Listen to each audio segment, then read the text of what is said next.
sway bars or roll bars or whatever you might call them, I call them sway bars, are not often used on the front of drift cars, not even on the back actually, because there just isn't much room and there's a lot of custom stuff going on in most cases, and people just don't know what to do with them or how to mount them.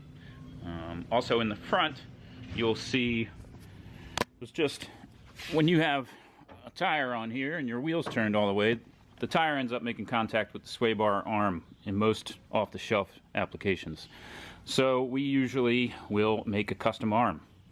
And because there's just really no room underneath here for like a factory style, we decided to mount the sway bar up top here. And so I have already located the bar on these tubes before we painted it with the Steel-It paint. We press in this aluminum slug in the end here of our tubes. And that keeps them round, which in turn keeps our plastic bushings round, which just less friction. That's the idea. So we already located the sway bar on the chassis, and what we do is we weld these tubes on, and there's going to be as little friction as possible in here, because when we welded it, we put this slug in there, and that just keeps the tube round for this plastic bushing that will get pressed in there, because if this tube oblongs or distorts when you're welding it, then when you push this plastic bushing in, that will take the shape of the tube and then be out around, and you're going to be grinding it or trying to fight it the whole time. And it's easier to, maybe not easier, but the right thing to do is to keep it round by using a slug when you weld it. So you can see the kind of clearance issues that we deal with in these drift cars. The front tires, being that they gain so much steering angle, you have to make your sway bar arms a little funny. But I got this one figured out, so we're going to tack it together. So while I was cutting the other sway bar arms, I decided to also cut the other side. So my other arm, I cut it at the same time, at the same angles, and at the same lengths, just knowing that I was going to have to make another one in the future. So while I had my saw set up and the measurements fresh in my mind, I went ahead and cut the other side.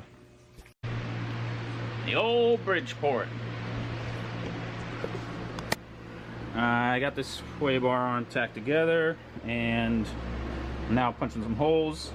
I use some die chem, and then I scribe some lines. I'm doing 1-inch spacing on this particular arm.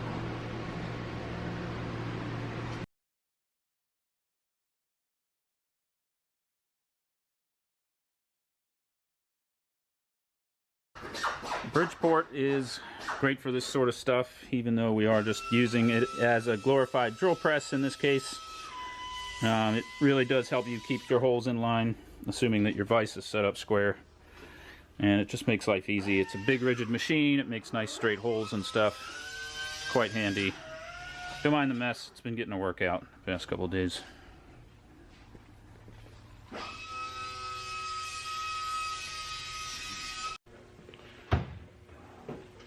After I get one side tacked together, I will normally make a fixture so that I can make the other side and also make spares in the future.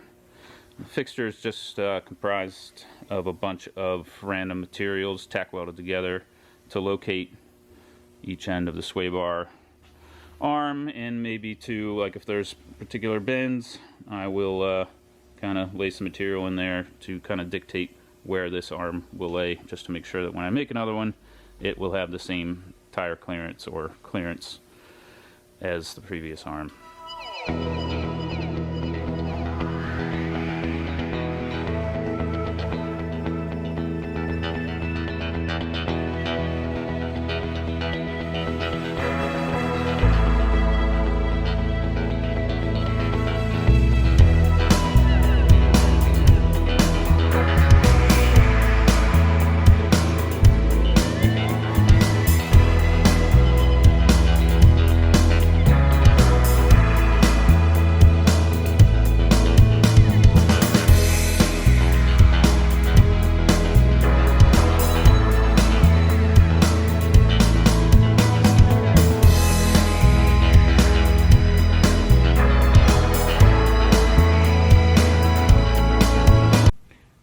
got these sway bar arms all welded up, I can then put them back in the car and finalize where they mount to the control arm.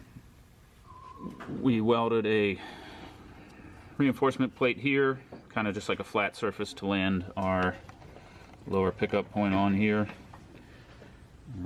Basically, just locate that.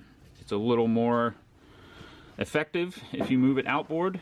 This one is centered maybe 1 inch further outboard than factory, and as long as it doesn't bind under articulation, that's really the main concern, is that your rod ends don't bind at full bump and at all your different settings. So once you've got that sorted, you can weld this stuff together.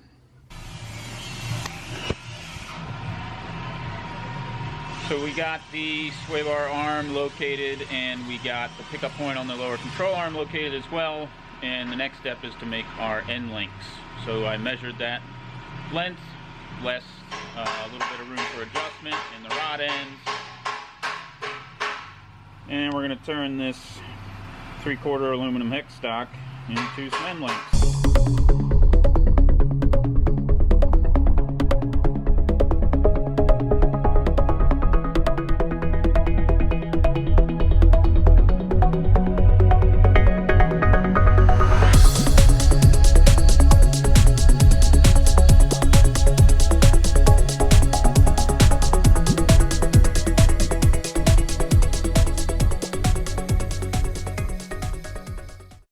So that's pretty much it for the sway bars. We just have to final weld our control arms, and then we'll measure and make the spares the same, and final weld our other sway bar arm. The end links are all finished. They were an easy lathe job. And yeah, that's about it. And that wraps up our sway bar video. If you guys have any questions about sway bars on drift cars, feel free to leave them in the comments.